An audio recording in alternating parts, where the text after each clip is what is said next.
Hello and welcome to my presentation on athlete burnout and its role in Australian sport. Burnout in sport is specified to the withdrawal of arousal level of an enjoyable activity due to psychological and physical factors and will often than not result in decreased performance level of the athlete. This is not specific to only athletes themselves, but also to coaches or any individuals with a heavy physical or psychological involvement within a sporting team or organisation.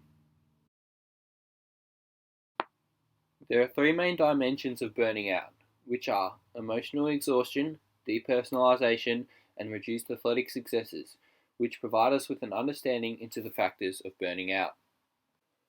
Emotional exhaustion is seen as the core dimension of burnout and is more related to work or personal life stress. Depersonalization refers to when an athlete may distance themselves from family and friends, and it might be seen that their social life really suffers, which is often a defensive mechanism. Reduced athletic successes occurs when the athlete may be too harsh on themselves and they set unrealistic goals. Because they believe they cannot achieve their goals, they begin to perform below expectation and may lose motivation.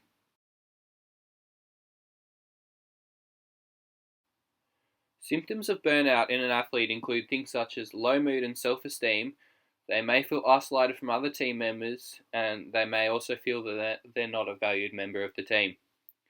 Burnout can also lead to health complications, as the psychological well-being of the athlete may provide feelings of worthlessness and dissatisfaction.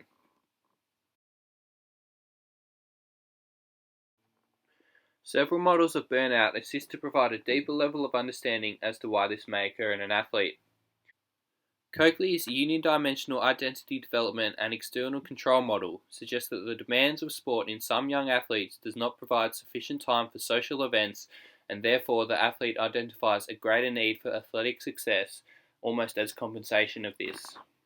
Schmidt and Stein's investment model provides an understanding that an individual's chances of burning out are restricted to the enjoyment levels of the specific sport, and that an individual is far more likely to experience symptoms of burning out when the specific activity is not appreciated. A negative training stress response model reflects on the notion of continuum, proposing that burning out will not occur prior to the athlete experiencing repetitiveness of training and also overtraining. Kenta and Harsman's under-recovery and overtraining model promotes the need and usefulness for recovery. This model is very similar to Callis and Kelman's stress and recovery model, which also highlights the relationship between burning out and recovery, both psychologically and physically. Looking back at Coakley's unidimensional theory, this suggests that burning out is a social issue that is derived from the way that sport is organised. Coakley believes that sport places high demands on the athlete, both psychologically and socially, although physical demands are not highlighted in the theory. The investment model's enjoyment factor does not take into account that an athlete's desire to succeed in a specific sport can often result in overtraining, overeating, and possibly burning out. In some cases, the enjoyment factor can contribute to burning out, rather than decreasing the chances of burning out. This is because that people dedicate a greater amount of time into things that they value highly. A drive to improve can also inhibit this theory because if the athlete does not feel that they are meeting their own personal standards in regards to improvements, this could again lead to overtraining or a decreased psychological recovery period following a training session or competition. Kenta and Harsman's under-recovery and overtraining model applies the theory that burnout is reliant on the athlete's training and recovery habits and their ability to cope with adversity and stress. This theory is subjective to each individual, and therefore it provides a deeper understanding on how an individual from any sporting background can experience symptoms of burnout. The theory provides reasons of burning out from a self-perceived perspective, but excludes external factors of pressure from teammates, coaches, or parents. Some parents have a tendency to have an aggressive approach to their child's sport, and also may have high expectations, which might place greater levels of stress onto the child to succeed. There is no doubt that burning out in sport refers to both a physical and psychological aspect, and these two aspects go hand in hand in determining what burning out truly means. If we take all of these theories into account, it can be concluded that burnout is a completely exhaustive state that negatively affects attitudes towards sport and self-esteem. Burnout is subjective to each individual and cannot be defined using any specific models or theories.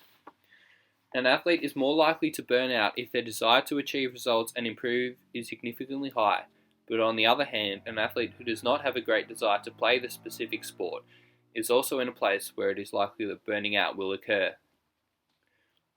The key to avoid burning out is to find the appropriate balance between training and rest and also competition and recovery. The coach plays a key role in maintaining this balance between training and competition.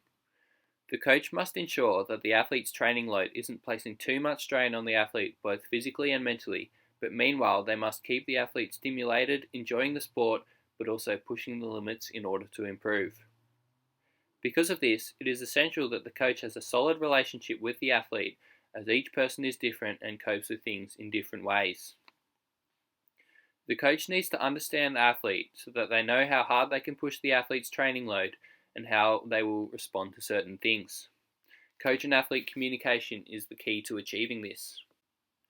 This is definitely not restricted to junior athletes only. In fact, burning out still often occurs in professional athletes, which is possibly because of the demands of a professional athlete, let alone the expectations of the fans and the media. Referring back to the emotional exhaustion dimension of burning out tells us that this can be one of the more common downfalls of an athlete. And they may feel that they're not only letting themselves down, but also the nation and their friends and family.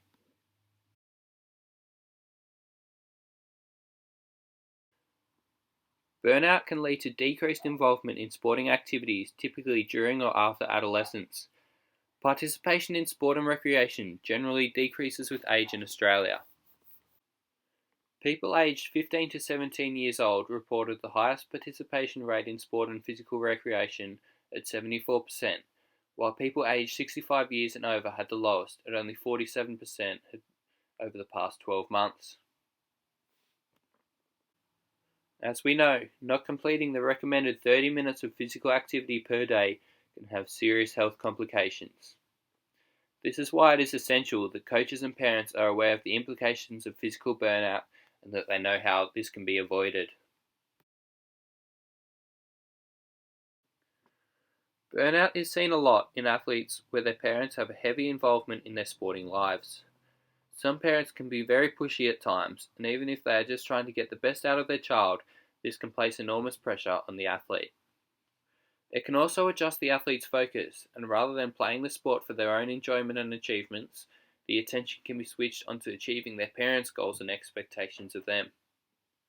Referring back to the emotional exhaustion dimension of burning out again, the athlete will now have a greater chance of burning out due to greater stress levels applied from outside the competition in life at home. No individual model or theory of burning out can account for all physical and psychological aspects that may cause an athlete to burn out. But when these theories are placed in unison, all the physical and psychological signs and symptoms become clear. Each athlete and coach's chances of burning out are individualized with factors related to personality, capabilities, and enjoyment of the sport.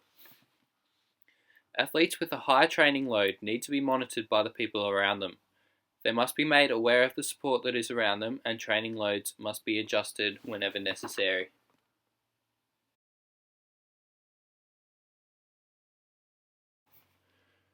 Thank you for listening, and here are the references that I used throughout my assignment.